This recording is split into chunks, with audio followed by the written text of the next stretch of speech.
Some years ago, a friend of mine was involved in a very serious car crash on the way home from work one afternoon as he was going through an intersection. A car jumped the intersection and hit him on the driver's side.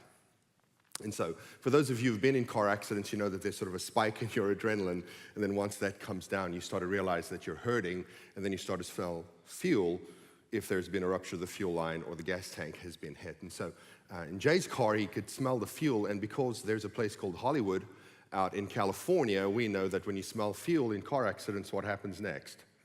They explode. So he's freaking out, but he's trapped in the car. And by the time the fire department arrives on the scene, he's yelling, "Get me out of here, get me out of here." And so he was the car was pretty mangled, so that he used the jaws of life to cut the vehicle open in order to get him out. And he just keeps screaming, "Get me out of here, get me out of here." And so another firefighter who's on the scene climbs in the passenger side window and climbs in the car with him and kind of shakes him and gets his attention and says, "Hey, look at me. I need you to hear this. Those people out there are doing the best they can.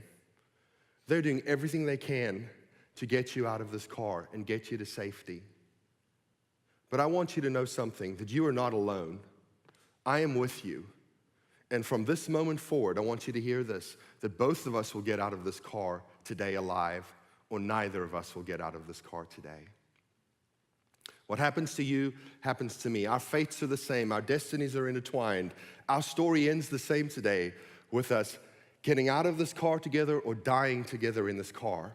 But whatever happens, I'm with you." The moment we welcomed our children into our families is the moment we climbed into the car with them. So when we told our kids, "Hey, what happens to you happens to me. Our destinies are intertwined. Our fates are linked. Our stories end the same way. I am with you. We're in this together. We will get out of this car alive, or we will die together here today."